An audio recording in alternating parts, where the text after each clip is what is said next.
Welcome to Living Life on the Max with Keisha B. Spivey, a weekly podcast that will challenge you and encourage you to live your best life yet.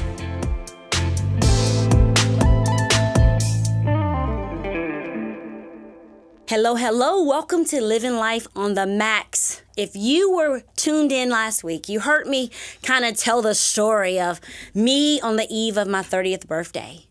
When I was sitting there feeling so sorry for myself. Because yes, I was blessed, but I knew there was more. And I literally began to weep. I sat at my floor overweight. I was probably about 25, 30 pounds heavier than I should have been. Battling depression, just desperate. And I mentioned how after I prayed that prayer, God said to me that I hadn't even gotten started. I was quitting and I hadn't even gotten started. So what I want you guys to realize is on my 30th birthday, the next day, after God had me write down who he said I was, what my identity in him really was, I enrolled back in college. So at 30 years old, no car, no bad credit, and 3 small children, I went back to college. And what I realized as I was going back to college that I needed to be to pay for it. So I went back to work. I got a full-time job. I was in school. I had 3 children. And my life was crazy. Everyone thought I was doing too much. They thought I had lost my mind. What was I trying to prove? Why did I think I had to do it all at the same time? Here I am working. I'm in school. I got the kids. We're trying to make life fit. The blessing is I'm married to an amazing man. And he saw what God had in me. And he fully supported me. He released me to go to school, to do what needed to be done. He released me to fulfill God's perfect will for my life. And we talked about what that looked like. And so he helped with the children. He helped with home. We tag teamed a season. That was very difficult. But we made it work. The kids would even go with me to evening class. And back then I had an empty classroom next to mine. And I would pack them a picnic lunch and take their games and their activities and their coloring books and set them up next door. I told my professor that my kids were there and they could see me and I could see them, but they would have to go with me to school. My son, who's 25 years old, still talks about how much fun it was to be on a college campus. They had no idea what mama was going through, being in a classroom filled with 19, 20, and 21-year-olds. And here I am, 30 years old with children and backpacks and even having to catch the bus and bum rides to get there. But I was willing to do whatever needed to be done. Because in that moment of me talking to Jesus, he said to me, Keisha, there are books that need to be written that I need you to deposit into the world. There are classes I need you to teach. There's stuff that I need you to do. So I knew that I had to get my house in order. I needed to have the credentials and the education. I needed all the things that would allow me to do what he was calling me to do well and excellently. It took me 2.5 years to go to school before I could finish with my undergraduate degree. And I was so excited. I want you to imagine me. I am, 33 by the time I walked, something like that.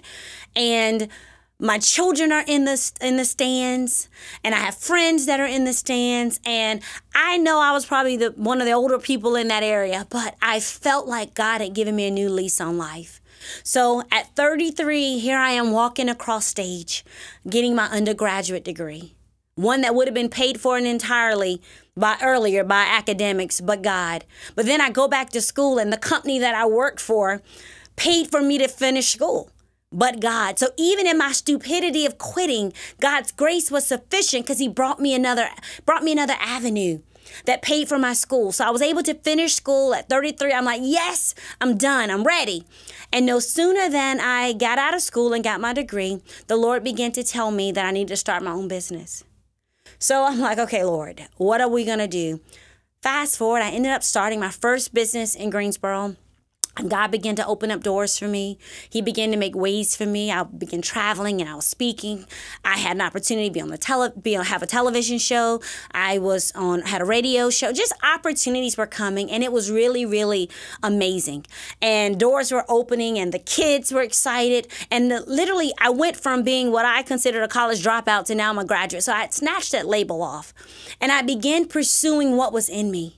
And God had me doing a lot of things that were out of my comfort zone. And He had me stretching. And He had me literally getting in position to learn from some very good leaders. But He also had me be in position to learn from some leaders that the thing that I learned from them is what not to do. And I didn't understand back then what all this was about. And so I started a business. I was still working full time. Again, we had 3 children, and we were just going for it. I actually wrote my first book about that time, and I released and published it, and I was so excited.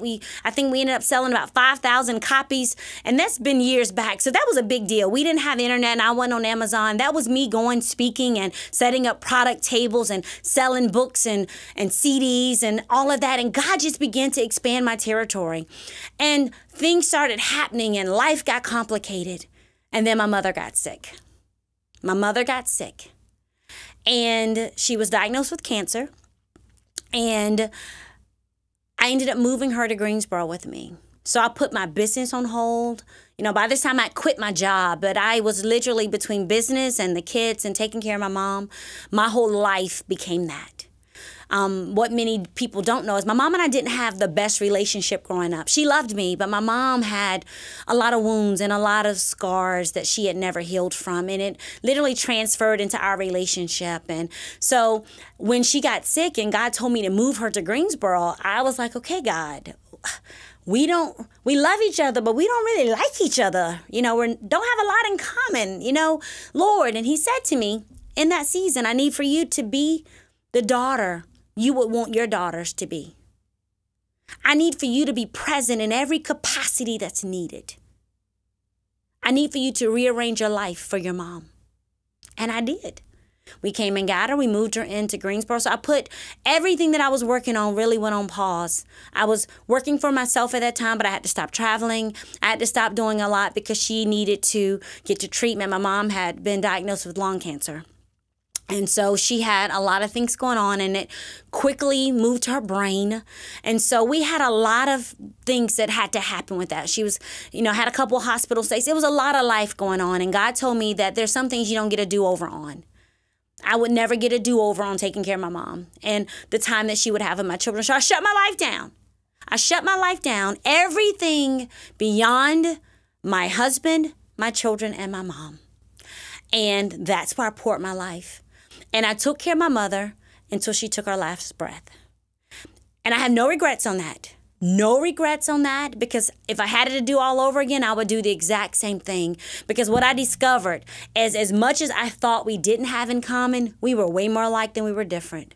We shared the same favorite colors, same favorite movies. There were so many similarities, but life and her pain and my wounds had kept us from figuring out what they were. But in those last 9 months of her life, we got to know each other. And God completely restored our relationship. He redeemed our time, and we would laugh together on the porch talking about the Bible and drinking coffee and eating Hershey chocolate bars, and it became a special, special time. My kids got time with their grandmother, and it's memories that I'll forever cherish. But after we buried her and I came back to life, I was in a season of having to start over. I would have to build my business back from the ground, because you can't leave a business like that for 6 or 7 months and then think customers are going to be waiting. And God says, I just need you to trust me. So I started fasting and I started praying, and just God began to reveal Himself in ways and to do things and to just heal me from in some areas that I hadn't healed, even in some places that I didn't even realize I had pain. He just began to make me over from the inside out. And so in this season, an opportunity for a job came open in my hometown. The hometown I said I'd never go back to. And it wasn't about the hometown. It was about the connections and the family and the responsibilities. And I just felt like going back home would put me back where I was that little girl with poor self-image who never felt good enough, who never felt that she was adequate enough, who always just literally looked at the ground because she didn't feel like she had anything to offer. I thought I would resort back to that little girl. And so coming back to Rocky Mount reminded me of who I was, broken and busted and disgusted and wounded and hurting. And I didn't want to go back to that. I'm on the other side of this thing. I'm healing and I want to keep moving this thing forward. But don't tell God what you want to do and then think you can say yes. Because what I quickly discovered is at the altar one Sunday at church, I just began to weep. And I was uncontrollable weeping, kind of like that 30th birthday weeping, if I had to say something that was familiar. And at the altar, it was just me and God. I could hear him saying, Keisha, I need a yes. I need your yes. He didn't give me details.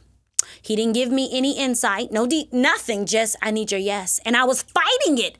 I could literally, as the tears were coming, I was fighting to whether to say yes or not because I felt like it was going to be so much connected to it. And I'm like, God, I don't know if this is what I want to do. I don't know if I'm ready. And as I stayed in that prostrate position at the altar crying, I felt in my belly the call to say yes. And I did.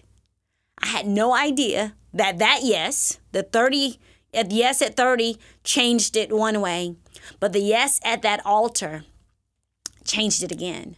Because that yes had attached to it me moving back to Rocky Mount and accepting a ministry position, relocating our family and starting over. My husband at that time was still in school and he had a year left. And he had made sure I went through school and we were committed to seeing him go through school and him finish. And so we knew that the assignment and the post and the pull to Rocky Mount, we both knew. God had spoken to him and God had spoken to me. And so so for 6 months, I commuted. I would get up at 4 o'clock on Sunday mornings and come to Rocky Mount and preach. And then I would drive back to Greensboro. For 6 months, the kids did that. And then I would come on Wednesday after school and be here for Bible study and then go back. And then after about 6 months of doing that, God said, no, I need you to live there. And so Eric and I talked. I cried. And we realized without a doubt that this is where we were supposed to be. Challenges, he had another year of school.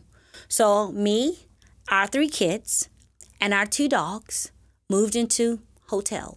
We moved into the Candlewood Suites. And we lived there for a year. In one room. Me, 3 kids, and 2 dogs. My husband stayed in our home in Greensboro so he could finish school and he could work so he could take care of us. And then he would, on his days off, he would come to the hotel and we would have family time. But God said, Keisha, I'm not going to allow you and the kids to move into a house and then your husband comes and visits his family. Because we have a very different dynamic. I have this big mouth. I'm the one who normally has the mic. I'm the one normally speaking. But my husband has the mind. He's the business. He's the thinking behind what we do. And most people don't understand that. They assume because I have the mic and that I'm a A-type personality and that I'm a go-getter and I have big vision that at home that I run things. But I don't. My husband is the leader of our home. He's the prophet, priest, and king of our home. And God told me early on when he called me into ministry, if I couldn't get that right at home, I would never get into the places that he's called for me to be. I'd never enter the places he called me to go. And I had to understand submission. So when Eric and I made the decision for me to come, me and the kids packed up, the dogs packed up, we moved into a 1-bedroom hotel, and we lived there for a year. We lived there while Eric finished school. And at that time, God called me to go and start pursuing my master's. And I didn't understand. I'm like, I didn't understand. He says now. So even in a hotel room with my husband in Greensboro, living like a single mom, I have mad props for single mothers because that was one of the most difficult things I did in my life, especially with my son because he needed his father. My daughters needed their dad. I needed help. But in that hotel room, I went back to school and started pursuing my first master's degree. My husband he finished school actually and got his undergraduate degree. We lived in 2 cities with very active children while I worked in ministry. Him up and down the road, us saying, God, what? Why? How? When I look back on that season, it's literally, I felt like it was a wilderness. I felt like I was out there because it was rough. It was hard. Can you imagine teenagers in one room? I know it's hard imagining teenagers in a house, but in one room, that my opportunity to get a breather and catch my breath was to go to the laundry room. I would literally do my Bible study in the bathtub. I would literally sit in the bathtub early in the morning and do my Bible study because that's the only place I could get still and quiet with God and not have children or dogs bother me. Life was difficult. We lived that way for a year. And I didn't understand why we lived like that. Now I do, because I have a nonprofit that works on housing homeless people, and a lot of them live in hotels. And so when I talk to them about that struggle and understanding what that's like, I got experience. I don't have education on it. I got experience. I got lived education, lived experience. And so we did that. I pursued my master's. Eric graduated for a year. I remember crying probably 2 months before he finished school saying, I can't do this anymore. I was ready to pack the kids and the dogs up and drop them off at his porch. I remember saying, this is too hard. And it was so difficult. But I realize now, living in that hotel room, that the Lord was teaching me to die to myself at a whole nother level, to die to my agenda, to die to my will, to die to my comfort, to die to my wants. He was teaching me that in order for me to fulfill the purpose and the plan that he had for my life, that he had for our family's life, we would live outside of our comfort zones. We wouldn't get to enjoy it's all about me and what I want life. That wasn't what we were assigned. But he taught me in that tight space with my children. We developed relationships and our family unit became closer and tighter. We've talked about stuff that most people don't because we're all in the same room. We slept in the same room. We ate in the same room. We watched TV in the same room. So everything we watched, I watched with them. So yes, everything was a sermon. We develop a togetherness in our family that knit us together in ways that I don't think a lot of families are. And it was difficult and it was uncomfortable and it about made me crazy at times. But when I look back, even on that wilderness season of living in a hotel for an entire year, I was learning, I was leaning, and I was living out the word. I realized it's one thing to stand up in front of people on Sundays and preach when life is perfect and you got space and you got everything that you need. But it's a whole nother thing when you're in the valley. It's a whole nother thing to preach the gospel when you're in low, dark spaces and lonely.